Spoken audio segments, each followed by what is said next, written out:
L'année dernière, en 2023, j'ai fait plus de 50 millions de vues si on considère toutes mes plateformes. J'ai gagné au total plus de 200 000 abonnés sur l'année. Alors à force de poster, j'ai pu identifier certaines bonnes pratiques qui vont vous permettre de booster vos vues. Et à l'inverse, j'ai identifié des mauvaises pratiques qui peuvent complètement plomber votre croissance. Alors je vous propose dans cette vidéo un total de 7 leçons qui vont vous permettre d'exploser sur les réseaux et de gagner beaucoup de temps en évitant un certain nombre d'erreurs. La première leçon, c'est que plus on accumule de matériel, plus on va procrastiner pour lancer un tournage.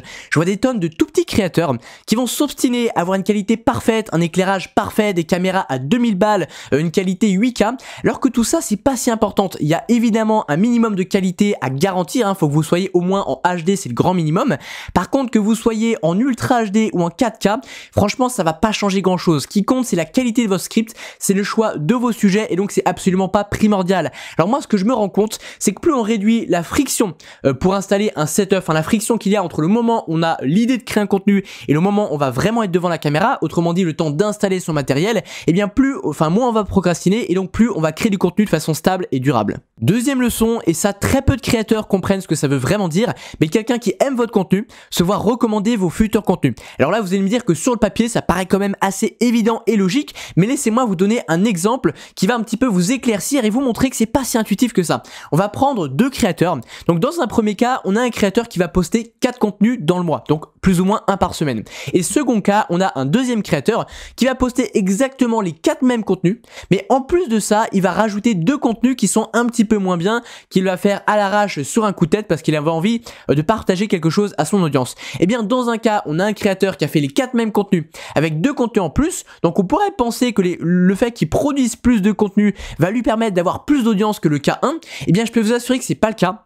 Et que bien au contraire, le créateur numéro 1 qui poste uniquement les bons contenus aura de meilleures chances d'avoir plus de croissance, simplement parce que comme je vous l'ai dit, quelqu'un qui aime vos contenus se voit recommander vos futurs contenus, et donc en postant des contenus qui sont moyens, vous sabotez votre future croissance, puisqu'il y aura pas mal de curieux qui vont cliquer sur vos contenus qui sont moyens, et donc ils vont moins les regarder, ils vont moins s'engager, moins les aimer, ce qui fait qu'ils ne se verront plus recommander les prochains. Et donc finalement vos contenus moyens, ils auront certes été ajoutés en plus des contenus de base, mais ils vont saboter vos bons contenus. Donc postez uniquement les bons contenus, et à la limite si vous voulez partager des choses à l'arrache, créez une chaîne secondaire pour ça, ce sera bien plus optimal. Et je précise que quand je dis aime votre contenu, c'est pas forcément au sens de aimer, liker, ça peut être aussi s'engager de façon générale, commenter, regarder en entier, etc. Troisième leçon, il faut arrêter de passer sa vie à chercher à comprendre l'algorithme.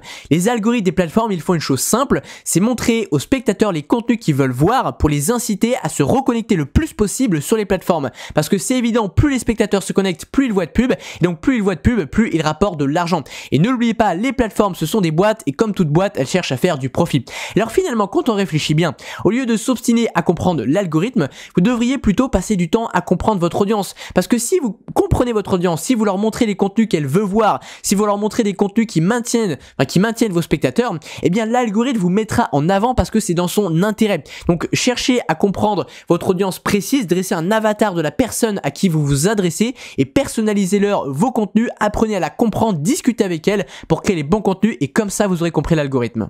Au fait, avant de poursuivre, j'ai un cadeau pour vous. En fait, je vois des tonnes de créateurs qui vont essayer de copier les stratégies des gros créateurs dans l'espoir de percer sur les réseaux. Le problème, c'est que ce dont vous avez besoin si vous débutez, c'est de stratégies qui sont spécifiquement conçues pour amorcer une audience de zéro. Car on n'utilise pas les mêmes méthodes selon qu'on part de zéro ou qu'on ait une grosse audience. Alors le document que je vous ai préparé, vous pouvez le récupérer gratuitement sur le premier lien en description.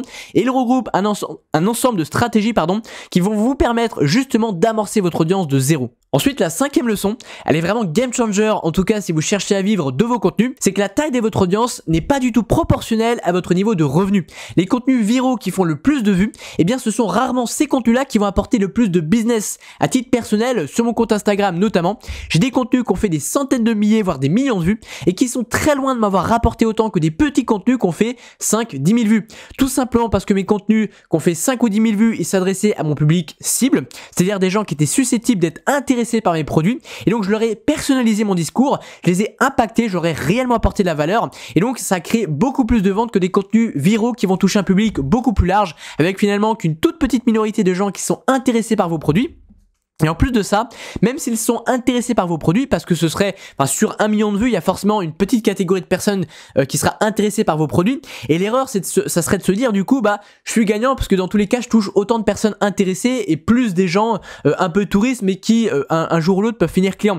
Mais le problème, c'est que ça suffit pas de les toucher, il faut également les impacter. Et pour ça, il faut personnaliser votre discours, il faut susciter le désir d'achat. Et donc ça, on peut le faire qu'en créant des contenus qui leur sont spécifiquement destinés. Donc créer des deux types de contenus, des contenus viraux pour amener du monde, mais n'oubliez pas les contenus destinés à votre niche pour convertir. Bon, je m'étais trompé, avant c'était la leçon numéro 4, on arrive cette fois-ci à la leçon 5, et celle-ci également elle est très importante.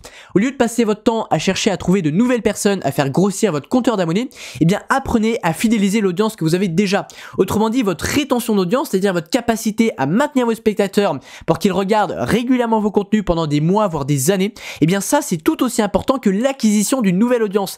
Et le problème c'est que je vois énormément de créateurs qui vont finalement remplir une bassine d'eau trouée. C'est-à-dire qu'il y a des créateurs qui vont les découvrir, enfin des spectateurs pardon, qui vont les découvrir, mais aussitôt ils vont arrêter de les suivre parce qu'ils vont sans arrêt créer des contenus qui attirent de nouvelles personnes. Et ce qu'on constate, c'est que les contenus qui attirent de nouvelles personnes, eh bien c'est rarement les mêmes que ceux qui vont fidéliser votre audience. Et donc il faut savoir faire des deux et pas uniquement créer des contenus destinés à attirer de nouvelles personnes. Il faut savoir accepter de créer des contenus qui feront peut-être moins de vues, mais qui vont s'adresser à votre cœur de cible en vraiment l'impactant et la fidélisant. Et par rapport à ce que je vous disais avant, c'est aussi ça qui vous permet de fidéliser votre audience. Ensuite, leçon numéro 6, très important, il vaut mieux copier ce qui marche plutôt que de chercher à réinventer la roue. Ça, je le constate, il y a des tonnes de créateurs qui débutent et qui cherchent à inventer un concept révolutionnaire encore jamais vu. Ils pensent qu'il faut absolument qu'il soit vraiment complètement différencié pour pouvoir se faire une place sur les réseaux. La réalité, c'est que c'est pas vrai. D'abord, il y a des dizaines de milliers de créateurs, donc la probabilité pour que vous inventiez quelque chose de nouveau, elle est très faible. En plus de ça, vous avez même pas la certitude que votre concept va plaire. Et donc, il vaut mieux en fait trouver sa personnalité, son originalité avec le temps et commencer au départ par refaire ce qui marche plutôt que de chercher à réinventer la roue. Alors vous allez bien entendu vous inspirer de votre concurrence, vous allez observer notamment le marché aux US qui ont beaucoup d'avance sur nous, et vous allez regarder les tendances qui s'en dégagent, quels sont les contenus qui ont tendance à faire systématiquement plus de vues que les autres, et vous allez en faire des variantes avec bien sûr votre propre touche, le but c'est pas d'en faire un copier-coller, mais refaire ce qui marche, ça marche toujours beaucoup mieux. Ensuite, leçon numéro 7, dans la même idée que la précédente, le choix de votre sujet de base détermine en grande partie les performances de votre contenu. Ça, faut bien s'en rappeler. Vous pouvez faire le meilleur contenu du monde. Si le choix de votre sujet de base n'est pas intéressant, eh bien, je peux vous assurer que c'est l'échec assuré.